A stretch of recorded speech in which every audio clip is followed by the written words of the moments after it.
السلام علیکم ورحمۃ اللہ وبرکاتہ۔ رب اشرح لی صدری ویسر لی امری واحلل عقدۃ من لسانی یفقہوا قولی۔ اعوذ باللہ من الشیطان الرجیم۔ سورۃ النساء۔ بسم اللہ الرحمن الرحیم۔ شروع اللہ کے نام سے جو بے حد مہربان نہایت رحم والا ہے۔ یا ایھا الناس اتقوا ربکم الذی، اے لوگو ڈرتے رہو اپنے رب سے، خلقکم من نفس واحدۃ، جس نے پیدا کیا تم کو ایک جان سے، وخلق منہا زوجہا، اور اسی سے پیدا کیا اس کا جوڑا، وبث منہما، اور پھیلائے ان دونوں سے، رجالا کثیرا ونساء، بہت مرد اور عورتیں، واتقوا اللہ الذی تساءلون بہ والارحام، اور ڈرتے رہو اللہ سے جس کے واسطہ سے سوال کرتے ہو آپس میں اور خبردار ہو قرابت والوں سے، ان اللہ کان علیکم رقیبا، بے شک اللہ تم پر نگہبان ہے، وآتوا الیتامی اموالہم، اور دے ڈالو یتیموں کو ان کا مال، ولا تتبدلوا الخبیث بالطیب، اور بدل نہ لو برے مال کو اچھے مال سے، ولا تأکلوا اموالہم الی اموالکم، اور نہ کھاؤ ان کے مال اپنے مالوں کے ساتھ، انہ کان حوبا کبیرا، یہ ہے بڑا وبال۔ ربط آیات و سورہ آل عمران کی آخری آیت تقوی پر ختم ہوئی ہے، اور یہ سورت بھی حکم تقوی سے شروع ہو رہی ہے۔ پہلی سورت میں بعض غزوات اور مخالفین کے ساتھ برتاؤ کرنے اور غزوات کے سلسلہ میں مال غنیمت حاصل ہونے پر خیانت کی مذمت اور بعض دیگر امور کا ذکر تھا۔ اس سورت کے شروع میں اپنوں سے میل جول یعنی حقوق العباد سے متعلق احکام ہیں، مثلاً یتیموں کے حقوق، رشتہ داروں اور بیویوں کے حقوق وغیرہ، لیکن حقوق کچھ تو ایسے ہیں جو قانون انضباط میں آ سکتے ہیں اور ان کی ادائیگی بزور قانون کرائی جا سکتی ہے، جیسے عام معاملات، بے و شراء، اجارہ و مزدوری کے ذریعہ پیدا ہونے والے حقوق جو باہمی معاہدات اور صلح کے ذریعہ طے ہو سکتے ہیں۔ اگر کوئی فریق مقررہ حقوق کی ادائیگی میں کوتاہی کرے تو بزور حکومت بھی دلوائے جا سکتے ہیں، لیکن اولاد، والدین، شوہر اور بیوی و یتیم بچے جو اپنی تحویل میں ہوں، اور دوسرے رشتہ دار، ان کے باہمی حقوق جو ایک دوسرے پر عائد ہوتے ہیں، ان کی ادائیگی کا مدار ادب، احترام، دلداری، ہمدردی اور قلبی خیرخواہی پر ہے،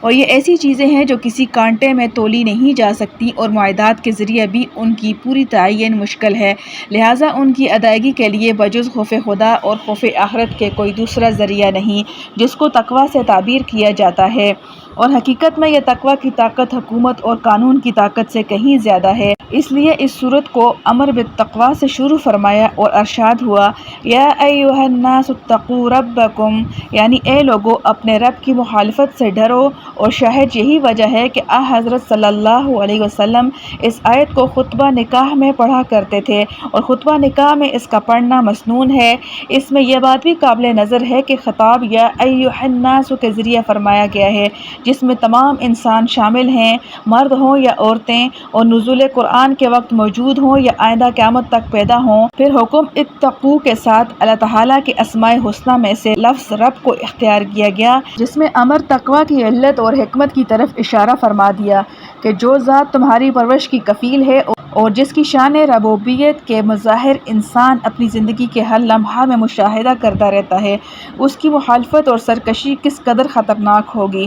اس کے ساتھ ہی رب تعالیٰ کی ایک خاص شان کا ذکر فرمایا کہ اس نے اپنی حکمت و رحمت سے تم سب کو پیدا کیا، پھر پیدا کرنے اور موجود کرنے کی مختلف صورتیں ہو سکتی تھیں، ان میں سے ایک خاص صورت کو اختیار فرمایا کہ سب انسانوں کو ایک ہی انسان یعنی حضرت آدم علیہ السلام سے پیدا کر کے سب کو اخوت و برادری کے ایک مضبوط رشتہ میں باندھ دیا۔ علاوہ خوف خدا و آخرت کے اس رشتہ اخوت کا بھی یہی تقاضا ہے کہ باہمی ہمدردی و خیرخواہی کے حقوق پورے ادا کیے جائیں، اور انسان میں ذات پات کی اونچ نیچ، نسلی اور لونی یا لسانی امتیازات شرافت و رذالت کا معیار نہ بنایا جائے۔ اس لیے فرمایا،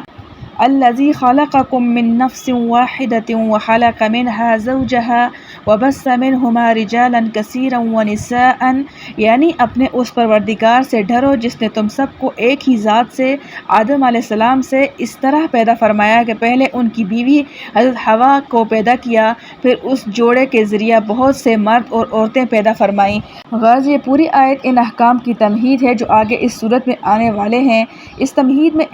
ایک طرف تو پروردگار عالم کے حقوق سامنے رکھ کر اس کی مخالفت سے روکا گیا، دوسری طرف تمام افراد انسانی کو ایک باپ کی اولاد بتلا کر ان میں محبت اور باہمی ہمدردی اور خیرخواہی کے جذبات کو بیدار کیا گیا تاکہ اہل قرابت و یتیموں اور زوجین کے درمیان باہمی حقوق کی ادائیگی دل سے ہو سکے۔ اس کے بعد پھر اتقوا اللہ کا دوبارہ اعلان کیا، ایک خاص عنوان سے فرمایا واتقوا اللہ الذی تساءلون بہ والارحام، یعنی اللہ تعالیٰ سے ڈرو جس کے نام پر تم دوسروں سے اپنے حقوق طلب کرتے ہو اور جس کی قسمیں دے کر دوسروں سے اپنا مطلب نکالتے ہو۔ آخر میں فرمایا والارحام، یعنی قرابت کے تعلقات خواہ باپ کی طرف سے ہوں خواہ ماں کی طرف سے، ان کی نگہداشت اور ادائیگی میں کوتاہی کرنے سے بچو۔ دوسری آیت میں یتیم بچوں کے حقوق کی تاکید اور ان کے اموال کی حفاظت کے احکام ہیں۔ مختصر تفسیر ان دونوں آیتوں کی یہ ہے۔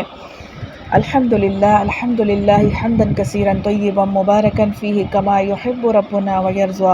اللہم احسن عاقبتنا فی الامور کلہا واجرنا من خزی الدنیا وعذاب الآخرہ۔ ربنا هب لنا من ازواجنا وذریاتنا قرۃ اعین واجعلنا للمتقین اماما۔